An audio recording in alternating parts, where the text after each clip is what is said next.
Hello and welcome back to the channel. Recently I got a lovely comment from one of you and I decided to respond in a video because the comment was, would you recommend living in a caravan? And ho, this is a great question. So I'm going to break it down for you, and probably by the end of this video you will understand why me and my husband chose to live in a caravan and work on a caravanning site in the UK, and why you need a lot of money to live like a homeless person. So if you are interested about living in a caravan full-time, give this video a like and let's dive into some aspects which you have to consider before you take a plunge.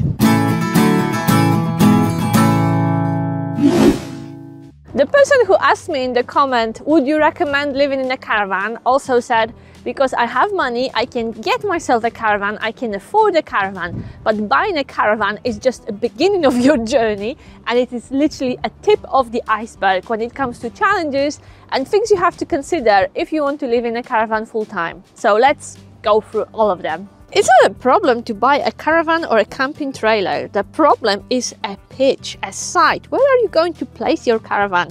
Where are you going to park it? If you've already done a bit of research into living in a caravan full time, you know that buying a caravan or a camping trailer is not a huge problem. It's not a big cost. You could get a second-hand caravan for a relatively small amount of money. The real problem and the real challenge is finding a site, finding a place to park your van where you could live in it. And it's super complicated, especially in the UK. We've done a lot of off-grid camping and boondocking on the continent, in Spain, France, Germany, and it was so much easier there. But in the UK it is very complicated, and we have a separate video explaining how to live in a caravan legally in the UK. So I recommend you watching this after this one, because we will talk about the weather is not on our side, but I hope you will keep watching. So I recommend watching the video about living in a caravan legally after this one, because we will talk about money, about facilities, about all other things you have to consider before you move into your caravan trailer. Something as basic as water, access to water. Where are you going to camp? Where are you going to park your caravan? Will there be fresh water supply? It's a no-brainer that you need fresh water to live, to drink, to wash yourself, to clean. Then of course you will have wastewater, you will have grey water from your shower and from your sink. How are you going to dispose of grey water without damaging and polluting the environment around you? And of course the answer is using campsites, using IRES, using dedicated facilities. But if you live off-grid, if you think that you will live in the middle of nowhere, you will not last very long, because hey, you will need fresh water, you will have to think about waste, and you will have to think about your toilet. If you decide to use your caravan toilet and your cassette, you will have to empty this, and believe me, emptying it into public toilets is not an option.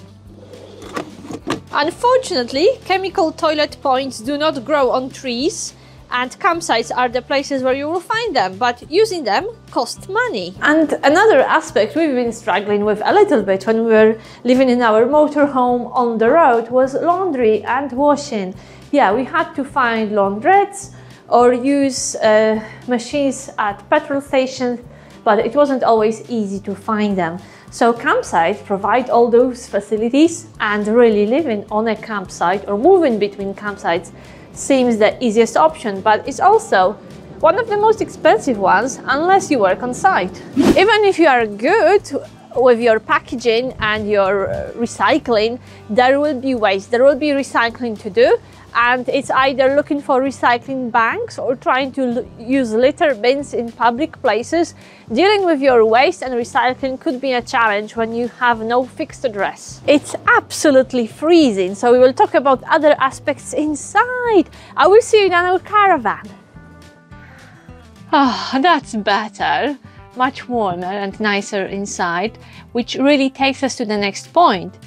What about power and heating? Yeah, you could put solar panels on your roof to provide you a bit of electricity to keep your phones charged and laptops and keep the lights on.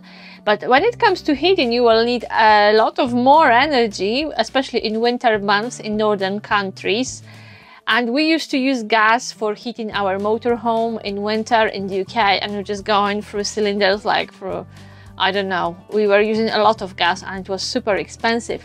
So I believe that comparing, you know, different options like Chinese diesel heater, solar panels, gas cylinders, I still believe that EHU is your best friend, and electric hookup, this is what you need for winter in the UK. I can't tell you how much it costs to run this heater, this gas heater on throughout all winter, but I believe it would be cheaper to stop at any campsite, even a cheap basic campsite, and have an electric hookup and use electricity for heating than pay for your gas cylinders. Address is another important aspect of life and something we take for granted when we live in a house.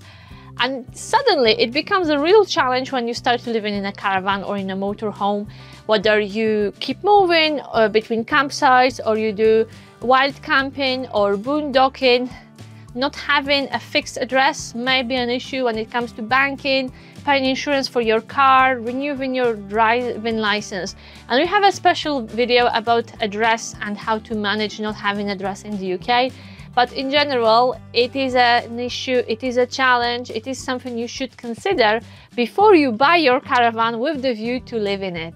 Then medical care. How are you going to reach your doctor, your GP, and how are your pets going to make their way to vets for annual boosters, checkups, and so on? I believe that many of us consider this lifestyle because we are really fed up with the place we are at the moment, with people we mix in our daily life. We really want to get away from everyone and everything, which may seem tempting, especially if you can live in a caravan or a motorhome with your best friend or your other half, or maybe solo. But are you mentally ready for it? Are you ready to be away from everyone and everything? Can you cope with being alone in small space on dark winter stormy nights when the wind is playing with your unit? You can't sleep because of high winds or heavy rain. Maybe you don't have power, you are in the dark, alone in a small space, and the weather is awful. Living in a caravan or in a motorhome is lovely in the summer, but winters get especially lonely and seem to last forever.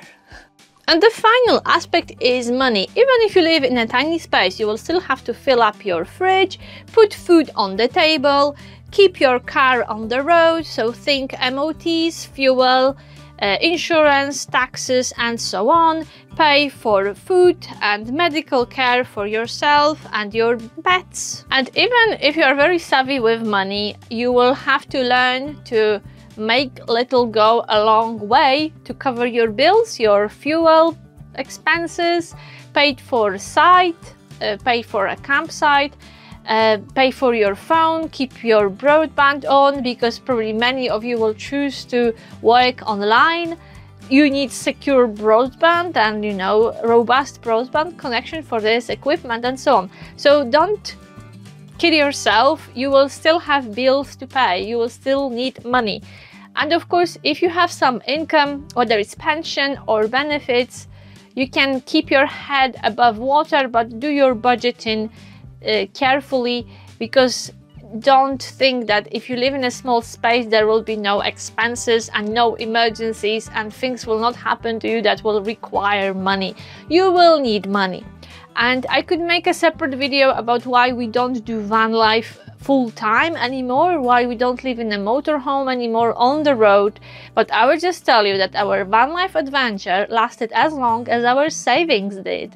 Of course, many of us caravan dwellers and motorhome dwellers still have regular jobs. We still go to work every day, but it may be difficult to marry up those two different lifestyles of being a nomad, working in the same place, having a fixed job in a fixed spot, and then trying to live on wheels, which really requires you to move around unless you work as campsite staff like we do and you are employed on site. So those two lifestyles may be quite difficult to run together really at the same time. And I think my conclusion would be that living in a caravan or in a motorhome may seem to many like living like a homeless person, but to live this lifestyle, to live like a homeless person, you need a lot of money, because you will have to buy your unit first, and a cheap caravan or a cheap motorhome will not last very long and will need more expenses to keep on the road if you want to keep moving. Then you will have to keep your car on the road, either a motorhome or your towing car. And then there will be bills. There will always be some bills. So it may seem a cheaper alternative to living in a house or renting, but there are costs associated. So probably by now, many of you really understand why me and my husband chose to live on a caravan inside and work on site, and really have the best of both worlds of having a regular job and being in a system, and living on wheels, living off-grid, having a bit more of an adventurous lifestyle, and having time off during winter to make the most of the money we save during the summer months when we work very, very hard. So I really hope that the author of the comment, do you recommend living in a caravan? I can afford buying one, that you will consider all these things, and people similar to you will consider all those things I mentioned in this video before you jump in, before you buy your unit and hit the road. Yes, so thank you very much for watching. If you have any questions, please write them in the comments. I will respond to every single one. Who knows, maybe even with a video. Keep looking around the channel if you are interested in living in a caravan full-time, because we aim to give you a lot of visibility about this lifestyle so you can make an informed decision. We absolutely love it. We've been doing it since 2018 and we are not planning going back home. So thank you very much for watching. Stick around, have a look at other videos. If you haven't subscribed yet, please do. It's much appreciated. It keeps us going. It gives us a real boost when it comes to producing the videos, and of course the more subscribers we have, the more likely we'll be to keep the videos coming your way. Thank you very much for watching, and see you in the next one. Don't forget that we do a live stream on Sunday evening, 7 p.m. the UK time, so I hope you will join me for a live Q&A chat. Bye bye!